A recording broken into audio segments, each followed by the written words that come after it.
시온성과 같은 교회 그의 영광 하늘다. 허락하신 말씀대로 주가 신이 세웠다. 반석 위에 세운 교회 흔들 자가 누구랴. 모든 원수 에워싸고 아무 근심 없도다. 생명샘이 솟아나와 모든 성도 나시니 언제든지 헐로 넘쳐 부족함이 없도다. 이런 물이 흘러가니 목마를 자 누구랴. 주님 안에 풍족하여 넘치고 또 넘친다. 주님 안에 내가 받아 시온 백성 되는데 세상 사람 비방해도 주님 찬송하리라. 세상 헛된 모든 영광 아침 안개 같으나 주님 자녀 받을 복은 영원 무궁하도다.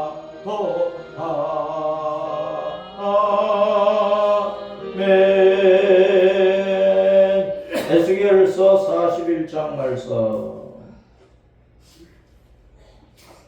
에스겔서 41장 시작. 그가 나를 데리고 성전에 이르러 검은 벽을 청량하니 이쪽 두께도 6척이요 저쪽 두께도 6척이라. 두께가 그와 같으며 검은 통로의 너비는 10척이요 문 통로 이쪽 벽의 너비는 5척이요 저쪽 벽의 너비는 5척이며 그가 성소를 청량하니 그 길이는 40척이요 그 너비는 20척이며 그가 안으로 들어가서 내전 문 통로의 벽을 청량하니 두께는 2척이요 문 통로가 6척이요 문 통로의 벽의 너비는 각기 7척이며 그가 내전을 청량하니 길이는 20척이요 너비는 20척이라. 그가 내게 이르되 이는 지성소니라 하고 성전의 벽을 청량하니 두께가 6척이며 성전 3면에 골방이 있는데 너비는 각기 4척이며 골방은 3층인데 골방 위에 골방이 있어 모두 30이라. 그 3면 골방이 성전 벽 밖으로 그 벽에 붙어 있는데 성전 벽 속을 뚫지는 아니하였으며 이 두루 있는 골방은 거청이 높아질수록 넓으므로 성전에 뚫린 이 골방이 높아질수록 성전에 가까워졌으나 성전의 넓이는 아래 위가 같으며 골방은 아래층에서 중층으로 위층에 올라가게 되었더라. 내가 보니 성전 3면의 지대 곧 모든 골방 및 지대의 높이는 한 장대 곧 큰 자로 6척인데 성전에 붙어있는 그 골방 바깥벽 두께는 5척이요 그 외에 빈터가 남았으며 성전 골방 3면의 너비가 20척 되는 뜰이 둘려 있으며 그 골방 문은 다 빈터로 향하였는데 한 문은 북쪽으로 향하였고 한 문은 남쪽으로 향하였으며 그 둘려있는 빈터의 너비는 5척이더라. 서쪽 뜰 뒤에 건물이 있는데 너비는 70척이요 길이는 90척이며 그 사방 벽의 두께는 5척이더라. 그가 성전을 청량하니 길이는 100척이요 또 서쪽 뜰과 그 건물과 그 벽을 합하여 길이는 100척이요 성전 앞면의 너비는 100척이요 그 앞 동쪽을 향한 뜰의 넓이도 그러하며 그가 빗들 넘어 있는 건물을 청량하니 그 좌우편 회랑까지 100척이더라. 내전과 외전과 그 뜰의 현관과 문 통로 벽과 닫힌 창과 삼면에 뚫려 있는 회랑은 문 통로 안쪽에서부터 땅에서 창까지 늘 판자로 가렸고 창은 이미 닫혔더라.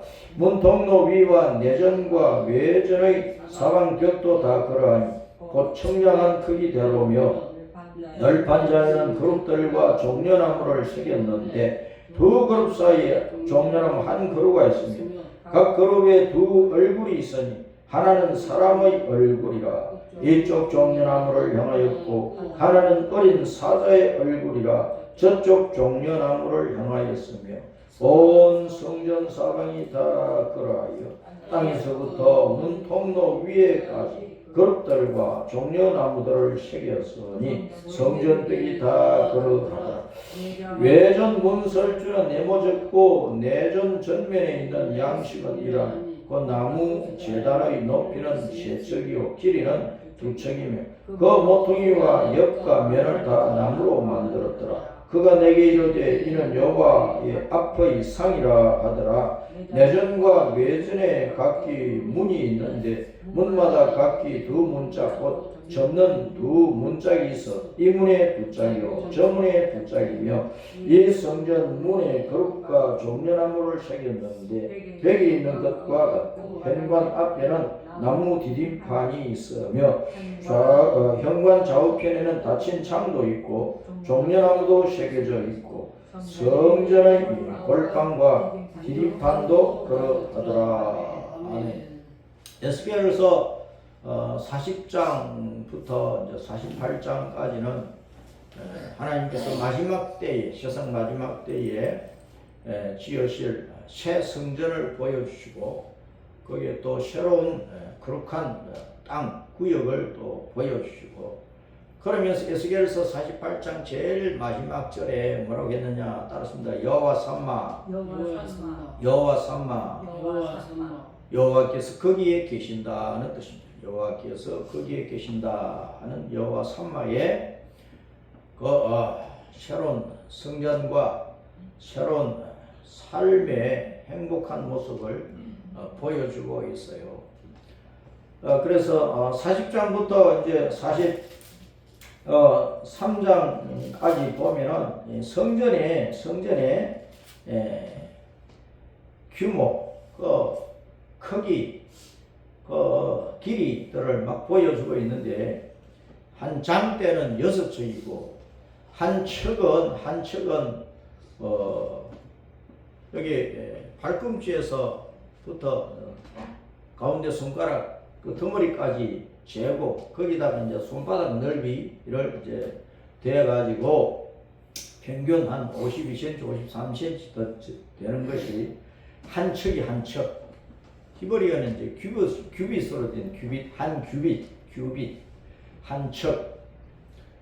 그래서 이제 한 척이 52cm니까 뭐 5척이면은 거기다가 이제 52cm를 곱해 보면은 지금 우리가 미터법으로 쓰는 그 크기를 알 수가 있어요.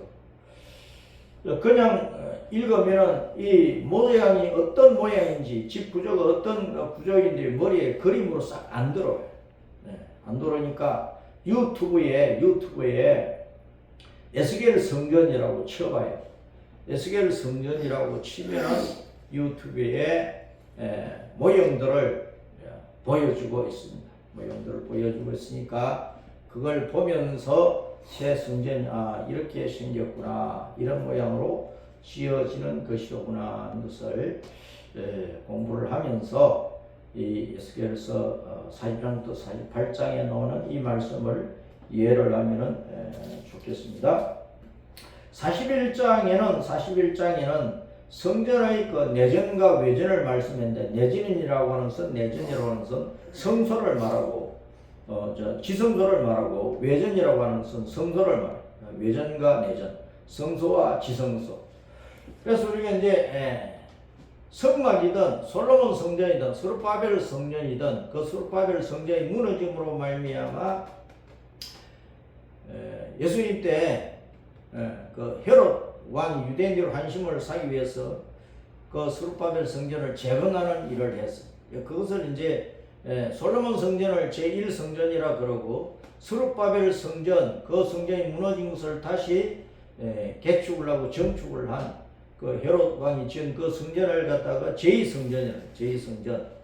그리고 지금 이제 유대인들이 제3의 성전, 세 번째 성전을 지으려고 모든 준비를 다 갖추어 놓고 있고, 바로 그때가 언제냐, 아주 가깝다는 것을 지금 이제 시대적으로 보여주고 있고, 유튜브에 제3의 성전을 치면은 유대인들이 그 제3의 성전을 짓기 위해서 어떻게 준비를 해 놓았는지 자세히 알 수가 있습니다. 그리고 이제 에스겔서는 주님께서 에스겔을 통해서 이 세상 마지막 때에 지을 새로운 성전을 보여주고 있는데, 유대인들이 지을 그 세 번째 성전은 에스겔 성전이 아닙니다. 왜냐하면 유대인들이 마지막 때에 짓는 그 제3의 성전은 마태복음 24장과 다니엘서 9장, 데살로니가 후서 2장 등의 말씀을 보면은 제3의 성전은 유대인들이 지어놓은 그 성전은 앞으로 우리에게 다가올 7년 대재앙 가운데 불법자, 하나님을 대적하는 자, 적 그리스도, 예수님을 대적하는 적 그리스도가 일어나는데, 적 그리스도가 유대인들이 지어놓은 그 성전을 뺏어가지고 그 성전에 자기가 앉아서 내가 모든 신 위에 뛰어난 신이다, 내가 하나님이다 하는, 하나님을 모독하는 자가 나타날 것이라고 성경이 말씀을 하고 있습니다. 그러니까 에스겔 성전은 여호와 삼마, 주님께서 내가 영원히 거기에 있다고 말씀을 하셨는데, 제3성전은 분명히 이제 적 그리스도가 더럽히게 된단 말이에요. 그 더럽혀 놓는 그 성전에 주님께서 항상 계시겠느냐? 아니란 말이에요. 그러니까 에스겔서에 나오는 이 성전은 유대인들이 지금 지으려고 준비해 놓은 제3성전, 세 번째 성전이 아니고 7년 대장이 다 끝나고 난 다음에 주님께서 이 땅에 강림하셔서, 재림하셔서 천년왕국 기간 동안에 세울 성전으로 봐야 돼요. 그 천년왕국 동안에 세우는 성전은 더럽혀지지 않는 성전이니까 거기에 주님께서 계신다고 말씀을 하신 것이다.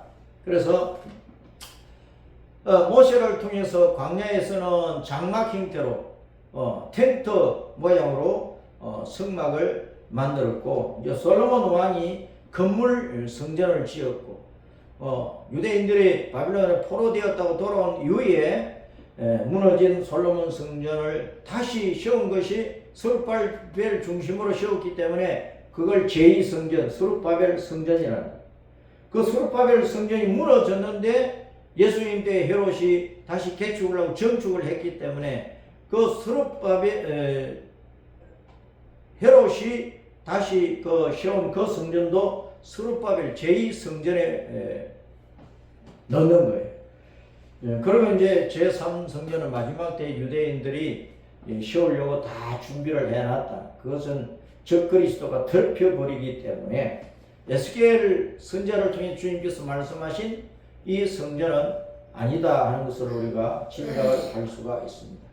에스겔서 성전은, 에스겔을 통해 주님께서 말씀한 이 성전은 순서로 따지면 이제 네 번째 성전이 되겠죠. 그 성전은 천년왕국 기간 동안에 세워질 성전으로 우리가 그렇게 이해를 하고 에스겔서 성경을 보면 되겠습니다. 41장에서는 성전에 동쪽 현관문을 통해서 들어가면은 뜰이 나오고, 그리고 이제 성소가 있고 지성소가 있는데, 성소와 지성소의 크기를 41장에서 보여주고 있습니다. 그리고 이제 성소와 지성소 사이에 지성소 앞에 나무 제단이 있어요. 나무 제단이 있는데 그것은 바로 분향단. 그래서 21절부터 26절까지는 나무 제단을 말씀을 하고 있습니다. 이것은 22절에 보면은 이는 여호와 앞의 상이라. 여호와의 앞의 상이라. 그래서 나무 제단인 나무는 무슨 나무냐? 출애굽기 30장에 보면은 출애굽기 30장에 분향단을 짓는 나무와 그 나무를 싸는 순금 막과 그 다음에 이제 그 분향단의 크기 등을 말씀을 하고 있는데 출애굽기 30장에 보면은 분향단을 만드는 나무는 무슨 나무냐 따라서 조각목. 은 우리나라에서도 쉽게 볼 수 있는 아카시아 나무 비슷하다고 그래요. 아카시아 나무 비슷하다. 그 조각목으로 네모 반듯하게 분향단을 만든 네모 반듯하게 만드는데 윗면하고 옆면 정우좌우 옆면은 순금 판으로 덧대어 가지고 그래서 겉에서 보면은 황금 단으로 그렇게 보이는데 그 속에는 조각목이 있기 때문에 나무 제단이라 그렇게 얘기를 하고 있습니다. 그 대제사장이 매일 대제사장이 매일 이 분향단을 관리를 해요. 매일 아침에 분향단에 가서 향을 사르고 저녁에도 대제사장이 분향단에 가서 향을 사르는 거예요. 저녁이 되면 이제 밤이 되니까 캄캄해지니까 성전이 밝아야 되니까 불을 켜잖아요. 아침에는 해가 떠오르니까 이제 성전의 불을 이제 끄는 거고. 그래서 이제 대제사장이 분향단 앞에 가서 아침에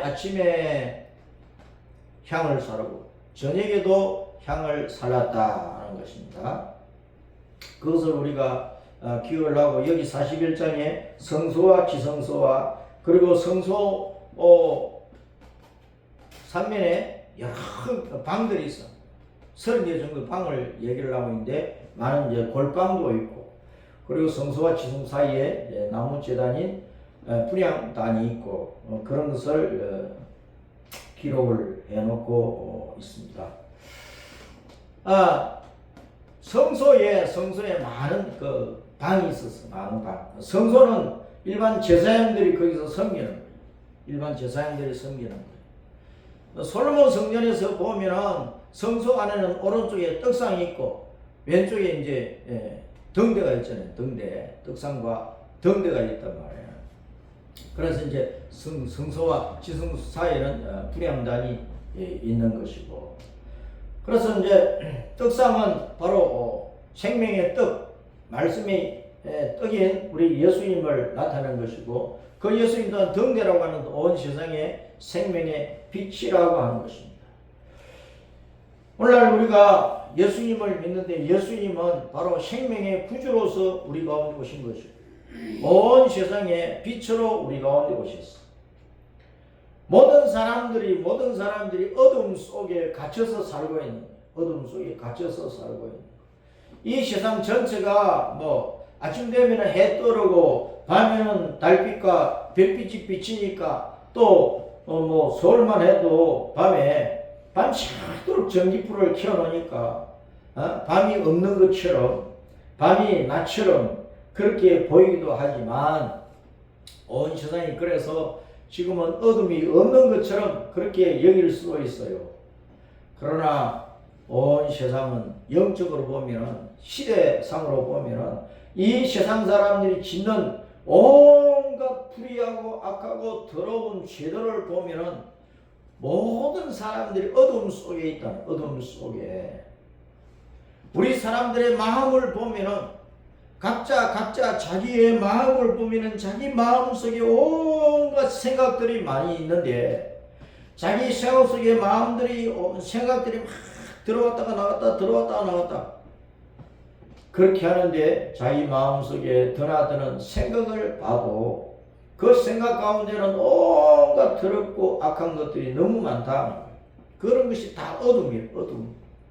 사람들이 말하는 것, 행동하는 것, 온갖 사람들이 살아가는 그 모습 속에 어둠이 너무 많다. 그것을 한마디로 죄라고 하는 것입니다. 그 죄악의 결과는 영원한 사망이고 죽음이고 지옥이다. 지옥은 지옥불이火를 타고 있는데도 어둡다 그랬어. 불이 타고 있어도 어두워. 밤이 되면 서울에 전기불을 아무리 켜놔도 전체적으로 보면은 어쨌든 어둡잖아요. 마찬가지로 지옥은 불타고 있는 유황불이 타고 있는 곳이라도 어두운 곳이라. 죄악은 어둠. 그 죄악의 결과는 멸망. 그런 인생들을 건져가지고 어둠이 하나도 없는, 전혀 어둠이 없는 찬란하고 찬란한 광명만 있는 천국으로 우리를 데리고 가서 그 천국 영생 복락을 누릴 수 있도록 하기 위해서 예수님께서 오셨다는 예수님께서. 우리의 어둠, 우리의 죄악들을 주님께서 다 담당하시고 짊어지시고 그 죄악의 책임을 심판을 주님이 다 당하시고 그래서 십자가에서 죽으신 거예요. 주님은 전능하신 하나님이시니까 근본이 하나님이시니까 그러고 하시니까 우리 예수님이 죄가 없는 하나님으로서 우리의 죄를 다 짊어졌다. 부모가 자식이 아프거나 죽을 지경에 빠지면 차라리 내가 아팠으면 차라리 내가 죽었으면 그렇게 하고 자식을 살려내려고 하는 그런 본성이 우리 가운데 있는 것처럼 자기 형상과 모양대로 지어놓은 이 사람들이 하나님을 버리고 떠나서 온갖 우상을 만들고 사탄으로 말미암아 들어온 더러운 마음과 생각과 이 의식을 가지고 사상을 가지고 더럽게 살아고 그 결과로 말미암아 죽어서 지옥에 떨어서 영원히 저주를 받을 이 인생들을 건져내어가지고 구원을 해내었어. 거기다가 하나님의 생명을 부어서 하나님의 자녀로 다시 태어나게 만들어 거듭나게 해서 중생하게 했어. 그래서 거룩하신 하나님이 계시는 천국으로 인도하여 그 천국에서 영생 복락을 누리도록 하기 위해서 우리 주님께서 예수님께서 오셔서 십자가를 지신 것이다. 성전은 바로 성전 안에 있는 성소는 예수님께서 생명의 말씀으로 생명의 빛으로서 이 어두운 세상에 오셨다고 하는 것을 증거해 주고 있는 것입니다. 그 외전 안에 이제 내전, 성소 안에 지성소가 있는데 그 지성소에는 언약궤가 있거든요. 언약궤는 예수님 자신입니다. 말씀으로 영생을 약속하시는 예수님 자신이라.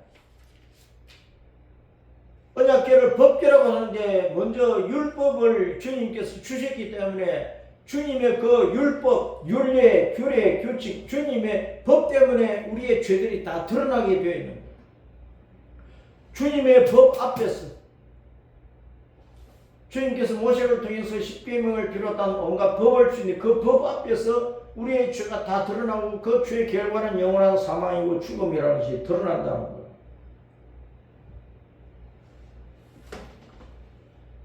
주님께서 법을 통해서 우리의 죄를 보게 하시고 그 죄악은 바로 사망을 가지고 있기 때문에 그 사망에서 벗어날 수 있는 길이 뭐냐? 그 길을 주님께서 언약하시는 것입니다. 그 영생의 길을 언약하시는 것입니다. 생명의 길을 언약하시는 거예요. 천국의 길을 언약하시는 거예요.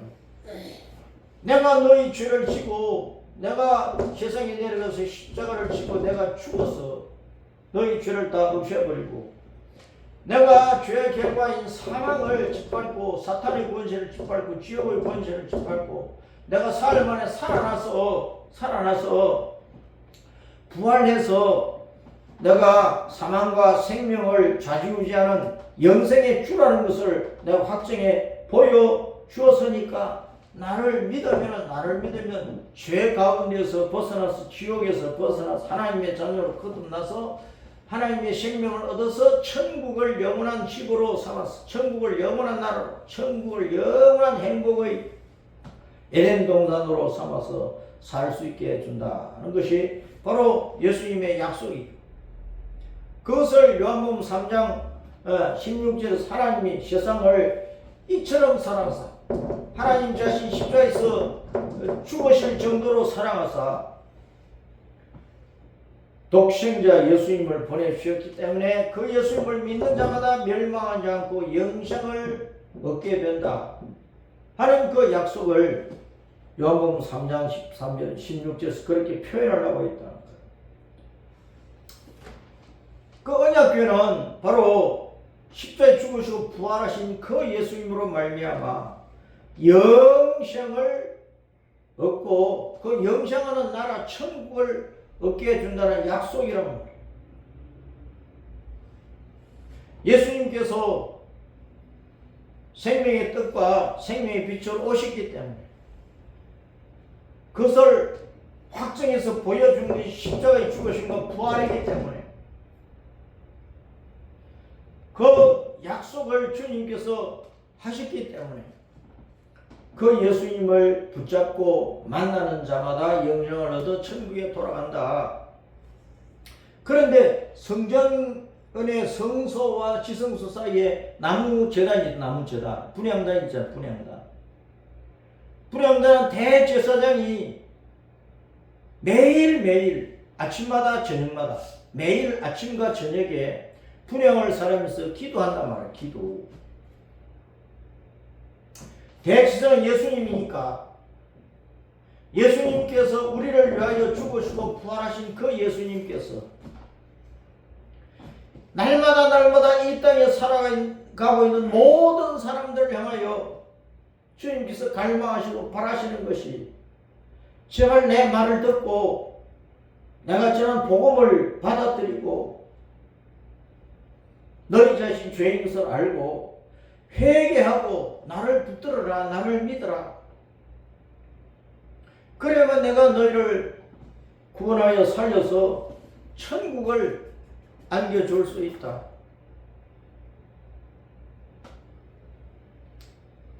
그 예수님의 갈망처럼 우리가 복음을 듣고 예수님을 붙잡기 위해서는 분향단에서 향을 살라야 돼. 향을 살라야 돼. 그 분향단에서 향을 살라는 것은 요한계시록 5장과 8장에서 그 향은 뭐냐 따랐습니다. 성도들의 기도. 자, 우리가 기도할 때 여러 가지 내용으로 기도를 하지만 우리가 가장 앞서서 가장 기본적으로 가장 우선적으로 기도할 것은 회개 기도란 말이에요. 회개 기도. 내 자신이 하나님 앞에 죽어 마땅한 죄인이라는 그 사실을 인정을 해야 돼요. 내가 어머니 태에서 잉태되어 가지고 지금까지 사는 동안 내 모든 인생과 내 모든 삶은 죄악투성이라는 그 사실을 인정을 해야 돼요. 내가 예수님을 만나기 전까지는 이 세상의 온갖 우상 숭배와 이 세상의 타락한 문화 속에서 사상 속에서 살았다는 것입니다. 그 결과로 말미암아 나는 영원히 죽어 지옥 갈 수밖에 없는 죄인이라는 그 사실을 인정을 해야 된다. 예수님을 붙잡지 않고는 예수님을 믿고 따라가지 않고는 구원 얻을 길이 없다는 그 사실을 깨달아야 된다. 분향단에서 우리가 무슨 기도를 해야 됩니까? 주님, 나는 죄인입니다. 나는 죽어 마땅하고 지옥 가고 마땅합니다. 그런데 나는 살아야 되겠어요. 내가 살 길은 다른 종교에 있는 것이 아니고 이 세상 지식이 있는 것이 아니고 어떤 철학이 있는 것도 아니고 이 세상 어떤 권세를 가진 사람 어떤 부자를 따라가는 것도 아니고 오직 유일한 길이요 진리요 생명 되시는 분은 예수님밖에 없습니다. 나는 예수님을 내 구원과 내 하나님으로 믿습니다. 예수님을 나의 하나님으로, 나의 영의 아버지로, 나의 왕으로 믿습니다. 분향단에서 나무 제단 앞에서 향을 사라는 것은 향이라고 하면서 다 태워지면서 향 냄새를 남기잖아. 그와 같이 우리는 하나님 앞에서 회개하면서 내 죄를 태워야 돼. 회개하면서 내 죄를 태워야 돼. 죄가 없어지도록 해야 되는 거야. 죄가 태워지고, 그리고 주님께서 향기로운 향 냄새처럼 우리의 기도를 받아주시고 우리 자신을 받아주시도록 해야 된다. 우리가 성소에서 지성소까지 나아가려면, 다시 말하면 복음을 듣고 예수님, 언약교회 예수님을 붙잡으려면 회개가 필요하다. 회개가. 그런데 오늘 교회 다니는 사람들 가운데 교회 샤워를 해요. 교회 샤워를 하는데 회개가 없는 거야. 교회 와서 시간 가니까 학습받고 세례받고, 시간 가니까 집사되고 장로되고 목사되고 됐어. 그런데 분향단 앞에 나아가지를 않아. 분향단에서 향을 사르지를 않아. 회개의 기도가 없으면은 예수님 만날 수가 없는 거예요. 영생이 성립되지 않는 거란 말이에요. 언약교회신 예수님은 떡상과 등대로서 복음을 들은 사람들이 반드시 회개하고 주님 앞에 나와야 그 사람을 건져주실 수가 있고 받아주실 수가 있는 것이라. 사람과 사람 사이도 그렇잖아요. 서로 원수가 되어서 서로 등이 져서 죽일 놈 살릴 놈 하는 거야. 그런데 내가 그 사람을 받아들이고 용납하고 끌어안아 주려면 회개하고 나와야 되잖아. 내가 잘못했다, 용서해다오. 그래야 화해가 되고 화목이 되고 끌어안아 주고 다시 친구가 되는 것이란 말이에요. 하나님의 형상과 모양대로 지음받은 사람이 사탄으로 말미암아 하나님을 떠나고 타락을 해버려서 하나님과 원수가 되어버렸어. 그런 인간이 하나님과 다시 하나가 되려면 반드시 잘못했다고 회개해야 되잖아요. 그래서 분향단이 있는 거예요. 분향단. 신앙생활은 분향단이 없이는 신앙생활이 될 수가 없는 거예요. 목사, 장로, 권사, 집사, 계급장 달았다고 천국 가는 게 아니란 말이에요. 어느 큰 교회에 등록 교인이 되었다고 천국 가는 게 아니란 말이에요. 어떤 유명한 목사를 통해서 세례를 받았다고 천국 가는 게 아니란 말이에요. 반드시 분향단 앞에 와서 자기가 죄인 것을 고백하고 예수님을 자기 구주로 영접을 해야 돼. 예수님을 붙들어야 돼. 그런 다음에 어떤 환난과 핍박과 고난과 괴로움이 와도 예수님을 배신하지 않고 배반하지 않고 신앙을 버리지 않고 내가 죽을지라도 예수님은 내 구주라고 외치고 나가야 된단 말이야. 나는 순교자가 될지언정 배신자는 안 된다는 각오를 가지고 예수님을 붙잡고 따라가야 된단 말이야. 그래 천국에 들어가는 거예요. 지금 한국교회 전도인문이 자꾸 막히고 있어요. 교회 안에서부터 분향단에 안 나가거든. 회개 기도가 없어. 교회 다니는 사람들이 다 자기 잘난 맛에 다녀. 자기 자리, 자기 위신, 자기 명예, 자기 권력을 추구하는 게 교회 안에 있어. 뭐 당회장 자리, 노회장 자리, 총회장 자리, 수석집사, 수석장로, 수석권사 자리, 무슨 자리를 탐내고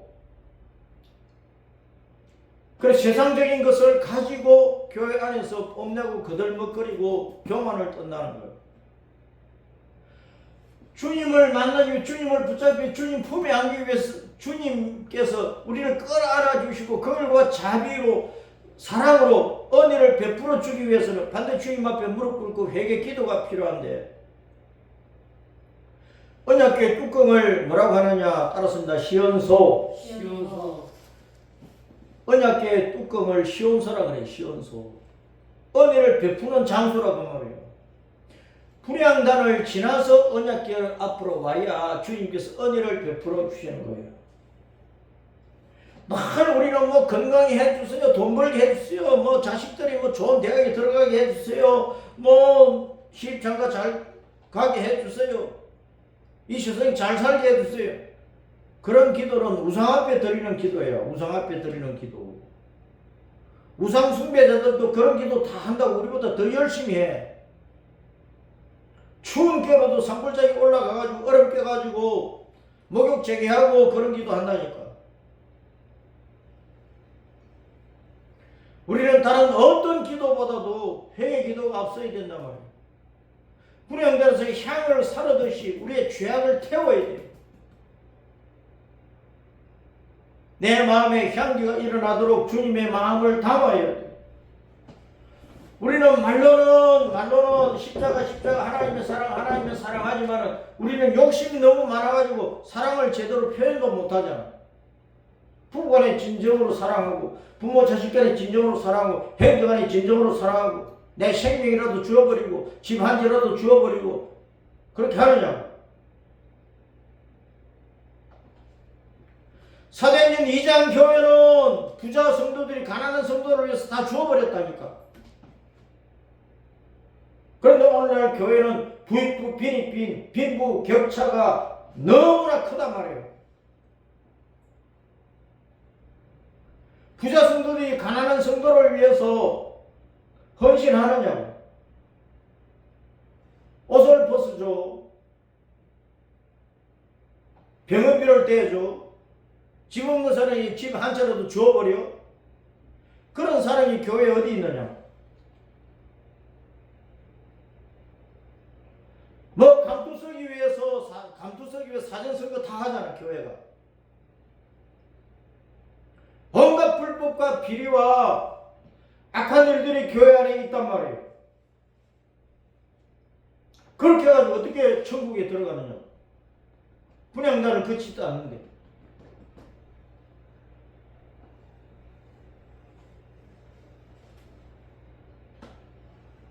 분향단을 거쳐가지고 예수님 만나서 따라가는 성도가 종려나무 열매같이 되는 거예요. 성전 벽과 문에는 종려나무를 새겨놔서 종려나무 무늬를 그려놨다. 종려나무는 대추야죠. 열매가 대추 비슷합니다. 포도 알알이 박혀가지고 포도송이가 되잖아요. 포도송이도 전체적인 모습은 엄마의 젖가슴처럼 그래. 대추야자도 알알이 박혀가지고 대추야자 송이가 되는데 그 송이가 축 젖은 엄마 젖통과 같이 그런 모습이라고. 무슨 말이냐? 포도알이나 대추야자 열매나 다 예수님의 말씀 먹고 예수님의 생명의 말씀의 젖을 먹고 생명을 얻어가지고 하나님의 자녀, 예수님의 자녀가 되었단 말이에요. 대추야자 나무는 많이 자라면 50m, 60m도 자란대. 그럼 대추야자 송이가 주렁주렁 달릴 것 아니야. 분향단을 거치고 예수님을 만나서 진짜 생명을 얻은 성도들이 대추야자 열매처럼 온 세상에 많아져야 되고, 그런 성도들은 온 세상에 예수님을 전하고 복음을 전해가지고 이 나라 저 나라 이 민족 저 민족 속에 대추야자 송이 같은 하나님의 백성들이 막 만들어져야 된단 말이에요. 교회로 말하면 이 구역이나 저 구역이나 이 아파트 지역이나 저 아파트 지역이나 곳곳에서 예수님을 믿는 성도들이 대추야자 송이처럼 뭉쳐져 가지고 그 교회에 등록을 해서 교회를 세워가고 온 세상에 복음 전하는 일을, 세계 선교하는 일을 해야 된다고 말해요.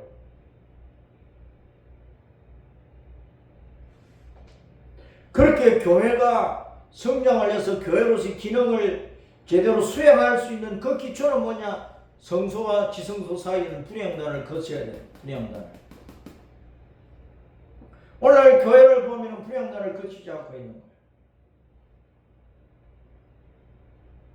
그리고 그 종려나무 사이사이에 그룹 천사를 새기는 그룹 천사.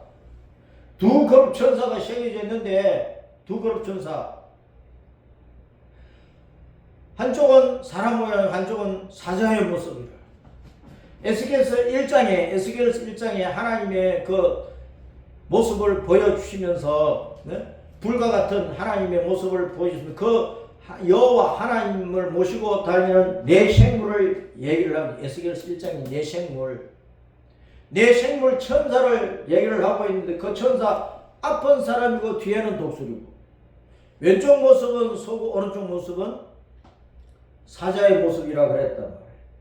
그 여기는 두 그룹 천사를 얘기를 하고 있는데 그룹 천사가 앞엔 사람의 모습이고 뒤에는 사자의 모습이에요.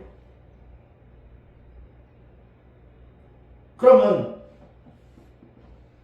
천사는 하나님의 형상과 모양을 회복한 사람을 섬기기 위해서 하나님께서 보내놓는 거예요. 히브리서 1장 14절에 천사는 하나님의 구원받을 상속자들을 섬기라고 보냄을 받았다고 말씀을 하고 있습니다. 천사가 사람의 모습을 가지고 사람과 서로 사람을 만나서 하나님의 말씀을 전할 수 있는 거예요.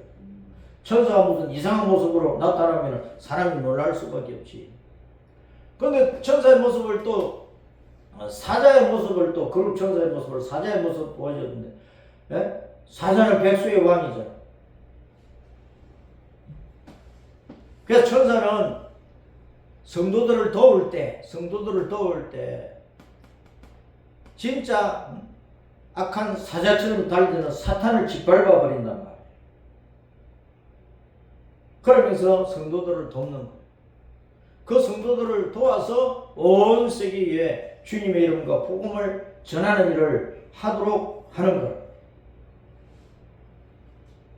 자, 이렇게 해서 에스겔 41장의 말씀에 성소와 지성소 그 사이에 있는 그 나무 조각으로 만든 그 분향단을 보여준 이 말씀의 의미를 간략하게 생각을 했는데 우리는 교회 생활에 있어서 분향단을 거쳐야 된다. 이것이 너무나 중요하다. 이게 감춰지는 오늘날 이걸 무시하는 거예요. 큰 예배당 안에서 많은 사람들이 모여서 거창한 예배는 드리를 하는데 그 속에 분향단이 부서져 있고 분향단이 저 뒷구석에 팽개쳐져 있고 분향단은 없어져 버렸어요. 설교는 요란스럽게 하고 있고 찬송은 요란스럽게 부르고 있고 교회 안에서 이런저런 여러가지 온갖 활동들을 요란스럽게 하고는 있지만 오늘날 교회가 분향단 기도방이 없어지면 대한민국이 막 공산화되고 사회는 점점 온갖 죄악으로 더러워지고 교회는 교회대로 안 믿는 사람들 이상으로 타락해지니까 세상이 교회를 우러러 보지도 않고 이제 대한민국이 공산화되면 교회가 전도의 문을 열고 밖으로 나가기 전에 국가 권력이 예배당 문을 부셔버리고 들어와서 목사들을 잡아가고 교인들을 잡아가고 이제는 경찰들이 교회 안에 들어와서 예배실에 앉아가지고 목사의 설교를 녹취하고 감시하고 여러가지 교회를 방해하는 일들을 할 거란 말이에요. 대한민국이 지금 그런 위기에 처해 있는 거예요. 그래서 오늘날 우리는 따랐습니다. 분향단 성도의 기도 향과 같은 거룩한 기도를 사생결단하고 주님 앞에 올려야 된다. 그것이 없이는 한국교회가 살아날 수가 없어. 내 자신을 위해서 기도하고 가정을 위해서 기도하고 우리가 섬기는 교회를 위해서 기도, 이 사회를 위해서 기도하고 대한민국을 위해서 기도하고 온 세계를 위해서 우리는 기도하고 그 불량당 기도가 되살아나야 됩니다.